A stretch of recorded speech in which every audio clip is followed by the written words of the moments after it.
Então, calcule a integral desse campo sobre gama, sendo, eu vou fazer vários tipos diferentes de gamas. Pergunta 4, para fechar esse exercício. Integral do nosso campo sobre gama, onde gama é uma curva fechada, simples,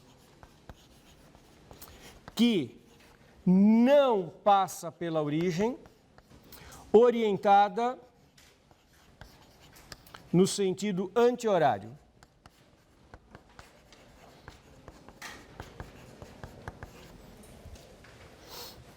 Então, agora eu quero uma integral daquele campo sobre uma curva fechada qualquer que não passa pela origem. O que quer dizer que não passa pela origem? Não podemos confundir não passa, não pode ser confundido com não engloba, não envolve. Passar é passar mesmo pelo ponto 00. A minha curva não pode ter o seu traço passando pela origem. Isso é passar pela origem. É claro, se a curva passa pela origem, o campo não está definido naquele ponto, não dá para fazer integral de linha. Não posso calcular a integral. Imagina só, eu quero saber o trabalho realizado por esse campo de força sobre essa trajetória. A trajetória não está no domínio onde o campo de forças atua. Não faz sentido a pergunta. A curva tem que estar no domínio para poder fazer sentido mínimo. Mas então, a minha curva não é uma circunferência ou uma elipse, é uma curva qualquer que não passa pela origem. Quanto que dá a integral de linha? Se ela estiver no sentido anti-horário. Ou 0. Depende dela englobar ou não englobar a origem. Então tem dois casos, onde eu posso e onde eu não posso usar o green. Quando lembra a elipse, a circunferência deslocada que deu 0? Então, se a curva fechar sem enlaçar a origem, resposta 0, por causa do teorema de Green. E se ela enlaçar a origem, 2π, eu isolo a singularidade com uma circunferência. Olha que bonito. Isso é muito interessante. Então, tem dois casos. Caso A. Gama não enlaça a origem. O que quer dizer isso? Quer dizer que eu tenho aqui o R2, esse é o domínio do campo, R2 menos a origem. E como que é uma curva fechada simples que não enlaça a origem? É uma curva que pode ser muito atormentada. Ela pode ser muito atormentada, mas ela não... Já está excluído passar pela origem. Agora eu não quero que enlace. Então isso aqui é uma curva fechada que não enlaça a origem. Essa gama não enlaça a origem. Vocês perceberam? Quem é o interior da gama? Vou sombrear o interior da gama. O interior da gama contém a origem? Não. Posso usar o green no interior da gama? Pode. Quanto da integral de linha do campo dθ, que é este campo, sobre essa curva? 0. Se a gama não enlaça a origem, a integral de f dr sobre gama é a integral dupla no interior da gama, da componente do rotacional, pelo teorema de Green, e isso dá 0. Não preciso saber a equação da curva, não preciso saber nada.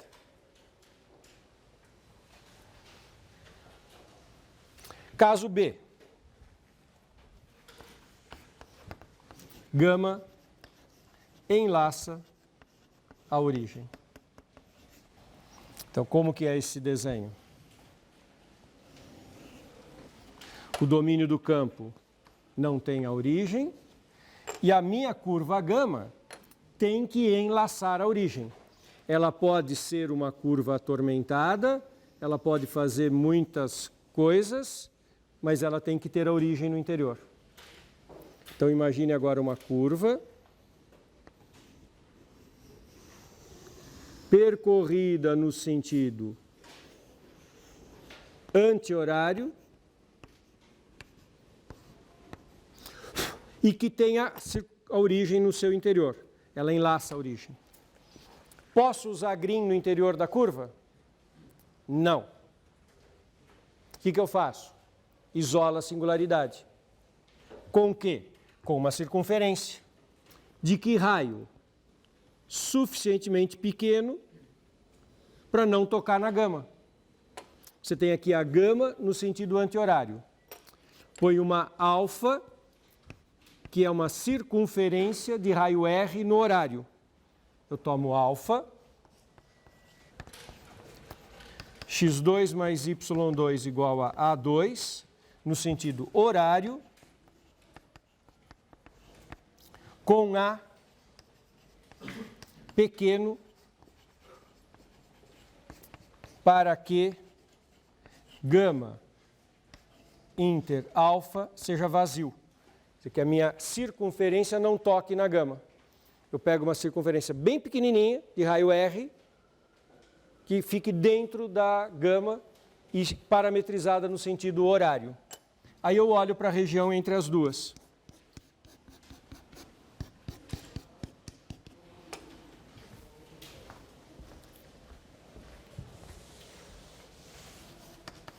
Seja D contido no plano, tal que o bordo de D é gama unido com alfa. Quer dizer, a região entre as duas. A região D é essa que está fora da circunferência e dentro da gama. Aí eu posso aplicar o green. É muito bonito isso. Integral de f dr sobre gama unido com alfa é integral dupla do Hot. Em D, aqui eu posso usar. Essa integral é zero, porque o Hot é zero.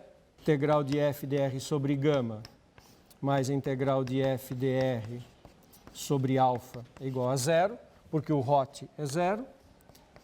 E daqui sai que a integral de f dr sobre gama, isso é menos 2π, porque aqui a circunferência está no horário, então é menos 2π, sai que essa integral é 2π. Não é legal? Então o dθ, esse campo esquisito, a integral dele dá 2π, em qualquer curva fechada que enlace a origem no anti-horário, dá menos 2π em qualquer curva fechada que enlace a origem no sentido horário, dá zero em qualquer curva fechada que não enlace a origem. E claro, se você percorrer duas vezes dá 4π, mas isso é detalhe menor, né? Se você percorrer duas vezes, aí dobra o trabalho realizado, claro. Vocês perceberam a importância daquele pontinho? Isso leva a um conceito. Agora terminei esse exercício absolutamente crucial. Esse exercício é crucial. Ter entendido esse exercício é um passo importantíssimo para entender. Sabe que um domínio que tem buraquinho tem nome? E domínio que não tem buraquinho também tem nome. A diferenciação, a palavra que a gente usa em matemática é simplesmente conexo. Se ele não tiver buraco, é simplesmente conexo. Agora, pensa comigo, a partir da experiência desse exemplo. Imagine que o Hot do campo é zero e que o domínio não tenha buraquinho. Se o domínio não tem nenhum buraquinho, você não pode fazer aquele raciocínio de aplicar o green sobre qualquer curva fechada. Eu só não posso aplicar o green em qualquer curva fechada porque tem o buraquinho.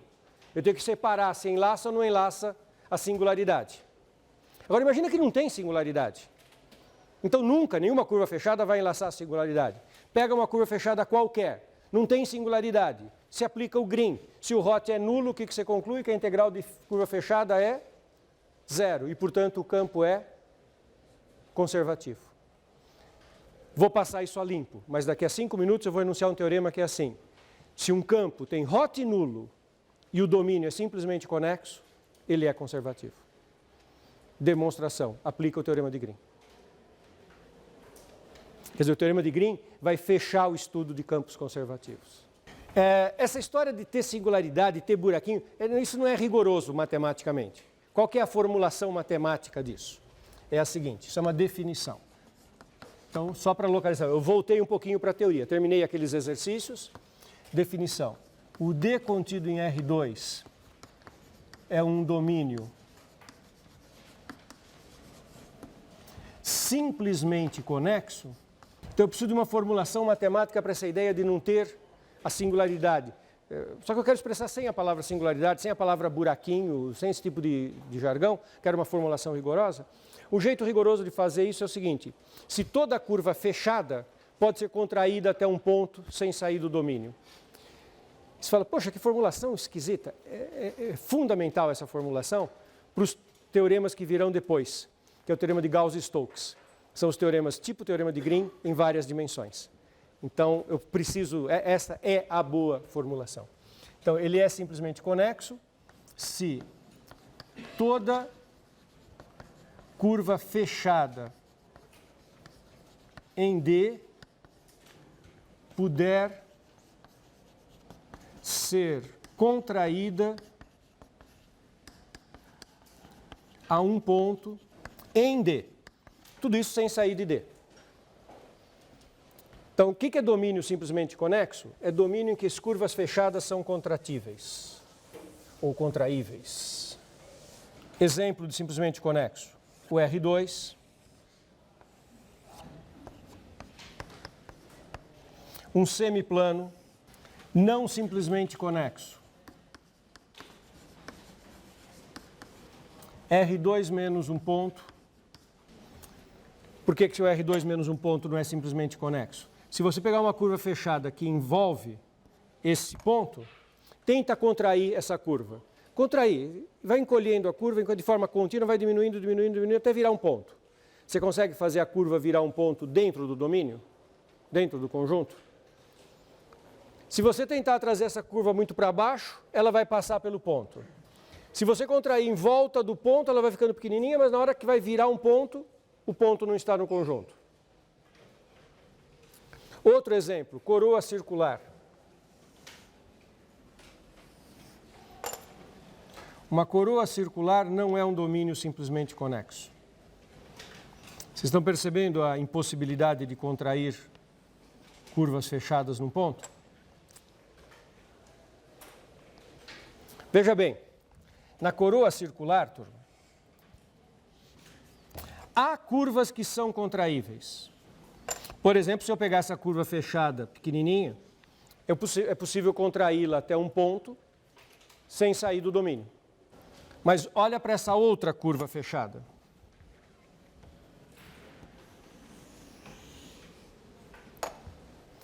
Essa curva fechada eu não consigo contrair a um ponto sem sair do domínio. Quando eu tento contrair a um ponto, ela vai travar na componente interior da coroa circular e não vai ter como contrair um ponto. Para contrair um ponto, eu tenho que sair fora do domínio. Está claro qual é a ideia de domínio simplesmente conexo? Como é que ele se conecta com o teorema de Green? Se você tem um domínio simplesmente conexo e você olha para uma curva fechada, todo o interior da curva está lá dentro. Porque é justamente o caminho feito pela curva para ser contraída. Para você pegar uma curva e contrair a um ponto, você vai percorrendo uma região. E o que isso está dizendo é que essa região está inteira dentro do domínio. Então você pode aplicar o Green nesta região. Por isso que eu tenho o seguinte teorema. Você tem um campo vetorial.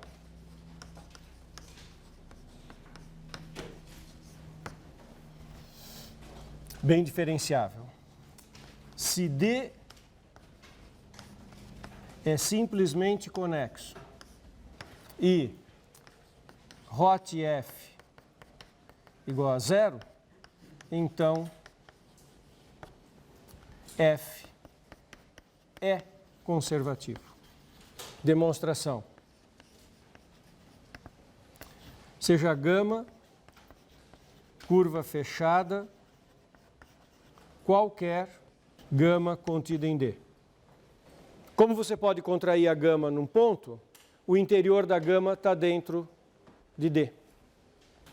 Como D é simplesmente conexo, isso implica que o interior da gama está contido em D. Que é justamente o que você faz. Você pega a curva, vai contraindo, contraindo, contraindo, até virar um ponto. Nunca saiu de D? Bom, o que é esse caminho que você faz para contrair a curva até um ponto? É o interior da curva.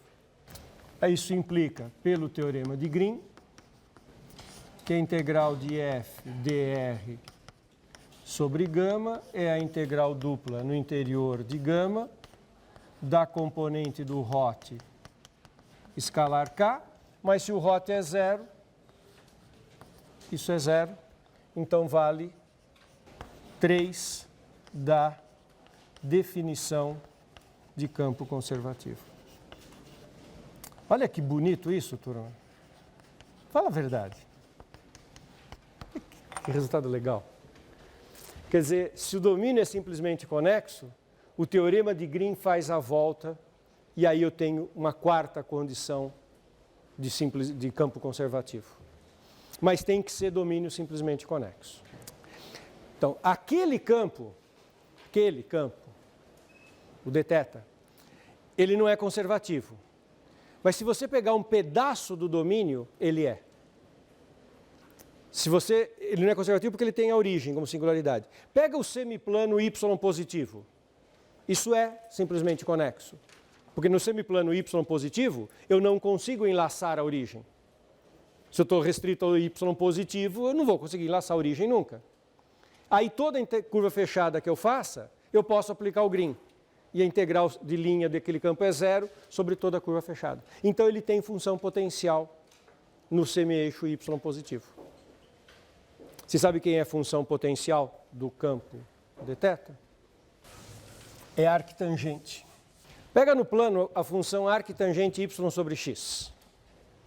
Lembra de coordenadas polares?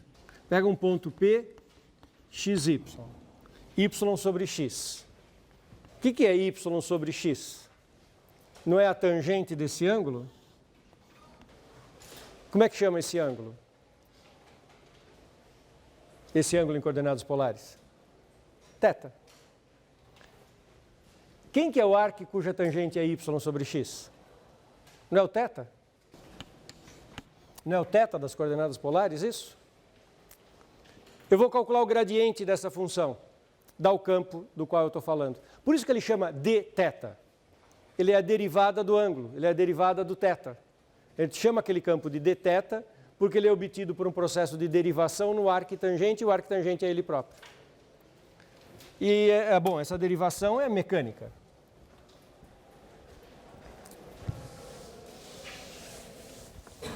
Del φ del x. Vamos derivar a arctangente em relação a x. Arctangente y sobre x. Quem é a derivada de arctangente? 1 sobre 1 mais... Qual é a derivada de arctangente x? Não é 1 sobre 1 mais x2? Então, derivada de arctangente. 1 sobre 1 mais y sobre x ao quadrado. E agora a regra da cadeia. Derivada disso em relação a x. Quanto que é a derivada disso em relação a x? Menos y sobre x quadrado. Porque é a derivada de 1 sobre x. Y é constante, derivada de 1 sobre x é menos 1 sobre x quadrado. Então, isso vezes menos y sobre x quadrado. Fazendo a conta, dá 1 sobre 1 mais y2 x2 vezes menos yx2. Faz a conta aqui, dá 1 sobre x2 mais y2 menos y sobre x2. Esse x2 cancela esse x2 e dá menos y sobre x2 mais y2. E se você fizer del φ del y, dá x sobre x2 mais y2. Que é exatamente as equações daquele campo que a gente usou o tempo inteiro. Menos y sobre x2 mais y2 e x sobre x2 mais y2. Isso aqui é análogo, é só fazer a conta. Mas então o campo dθ teria uma função potencial? Pois é, ele tem essa função potencial. Só que qual é o domínio dessa função?